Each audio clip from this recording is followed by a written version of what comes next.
আপনার জীবনের সবচেয়ে বড় শত্রুকে জানেন? হয়তো ভাবছেন দুষ্পণ, ব্যর্থতা, অর্থকষ্ট। না, এগুলো কোনোটাই না। অনেক সময় এই শত্রুটা আপনার নিজের মুখ।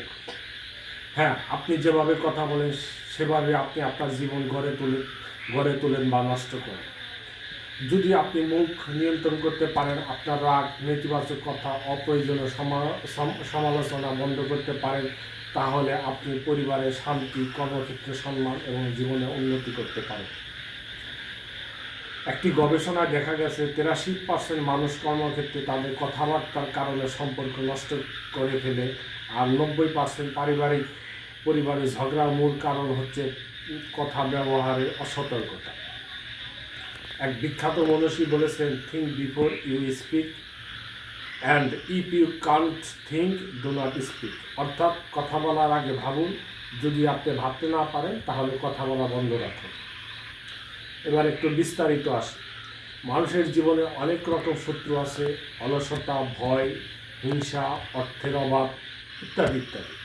কিন্তু সবচেয়ে গোপন এবং ভয়ঙ্কর শত্রুটি আমাদের নিজের ভেতরে লুকিয়ে থাকে, তা হচ্ছে আমাদের মুখ। একটি কথার আঘাত কখনো একটা শরীর চেয়েও বেশি ব্যথা দেয়। আপনি হয়তো রাগের মাথায় বললেন, তুমি তো কোনোদিন কিছু করতে পারবে না। এই একটি বাক্যই একজন মানুষকে তার আত্মবিশ্বাস ধ্বংস করে দিতে পারে। আর আপনি যদি বলেন, আমি বিশ্বাস করি তুমি পারবে, আবার চেষ্টা করো, তাহলে সেই কথায় আবার সে পাহাড়কেও জয়ের সাহস পেতে পারে। এই হচ্ছে মুখের শক্তি। আমরা অনেকেই ভাবি, আমি তো শুধু সত্য বলেছি, কিন্তু ভেবে কি দেখেছেন সত্য বলার পাশাপাশি সেই সত্য বলাটা ভঙ্গিটাও কি ঠিক ছিল? একটি সত্য কথা যদি অপমানজনকভাবে বলা হয় তাহলে তা অনর্থক, এমনকি ক্ষতিকরও বটে। অন্যদিকে কঠিন সত্য যদি বিনয়ের সাথে, সম্মানের সাথে বলা হয় তাহলে তা গ্রহণযোগ্য হয় এবং অন্যকে উন্নতির পথ দেখায়। রাগের সময় মুখ নিয়ন্ত্রণ করুন। রাগের সময় আমরা মুখে লাগাম হারিয়ে ফেলি। এই সময় কথা বলার সবচেয়ে বেশি ক্ষতিকর। তখন আপনি যা বলবেন হয়তো তা পরে ভুল বুঝবেন, কিন্তু সামনের মানুষটি সেটি চিরকাল মনে রাখবে। রাগে জেতা মানে সম্পর্ক নষ্ট করা, সম্পর্ক হারা। তাই রাগের সময় কথা বলার আগে 1 থেকে 10 পর্যন্ত গুনুন। যেমন 1, 2, 3, 4 মনে মনে এভাবে 10 পর্যন্ত গুনুন। সময় নিন, তবেই কথা বলুন, তবেই উত্তর দিন। নেতিবাচক সমালোচনা নয়, গঠনমূলক বক্তব্য দিন। তুমি ভুল করছো, এই কথা বলার বদলে বলা যায়, তুমি যদি একটু এইভাবে করতে পারো তাহলে আরও ভালো মনে হয়। শব্দ আলাদা কিন্তু প্রভাব পুরোপুরি ভিন্ন। একটাই অপমান, অন্যটাই সহায়তা। কথা ফিরে আসে। আপনি যেভাবে অন্যকে বলবেন সেভাবেই একদিন আপনি ফিরতি প্রতিক্রিয়া পাবেন। সেটা আজ না হয় কাল, না হয় পরশু, জাস্ট সময়ের ব্যবধান। আপনি যদি নিয়মিত নেতিবাচক কথা বলেন, সমালোচনা, ঠাট্টা, অপমান, তবে একদিন সেই কথা ফিরে এসে আপনাকেও তীব্রভাবে আঘাত করবে। তাই এমনভাবে কথা বলুন যেন আপনি কথাগুলো প্রতিধ্বনি শুনতে পেলে গর্ববোধ করেন। চুপ থাকা এক ধরনের শক্তি। সব কথার উত্তর দিতে হবে না, সব কিছুতেই মতামত দিতে হবে না।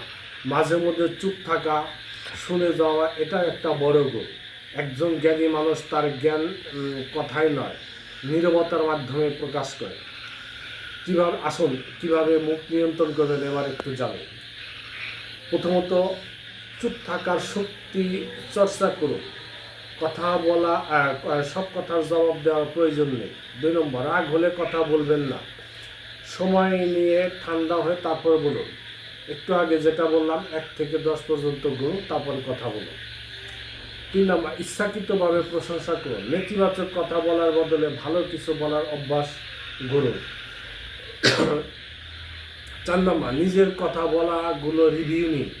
দিন শেষে ভাবুন, আমি আজ কি বলেছি, কোনটা ভুল বলেছি, কোনটা সঠিক বলেছি, কোন কথাগুলো আমার গঠনমূলক ছিল, আমার কোন কথাটা একজনকে তীব্রভাবে আঘাত করেছে, বা তাকে অপমান করেছে, বা তাকে প্রশংসা করেছে। উপদেশ নয়, উৎসাহ দিন। আজকের সমাজে সবার কানে অনেক উপদেশ, অনেক তিরস্কার, কিন্তু উৎসাহ সেটা বড়ই অভাবে। আপনি যদি আপনার মুখে যদি উৎসাহের বীজ ছড়িয়ে পড়ে, তাহলে আশেপাশে সুন্দর পরিবেশ গড়ে উঠবে। পরিশেষে সারাংশ বলতে গেলে বলতে হয়, মুখ দিয়ে আপনি নিজের সম্পর্ক গড়তেও পারেন, আবার ভাঙতেও পারেন।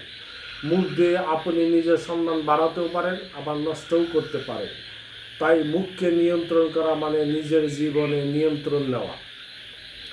তাই আজ থেকেই সিদ্ধান্ত নিন, আমি অপ্রয়োজনীয় কথা বলবো না, আমি আমার মুখকে নিয়ন্ত্রণ করব। কারণ মুখে আমার ভবিষ্যতের চাবিকাঠি। মুখে নিয়ন্ত্রণ আনুন, জীবনে উন্নয়ন আনুন এবং জীবনে মোড় ঘুরিয়ে ফেলুন। ধন্যবাদ সবাইকে।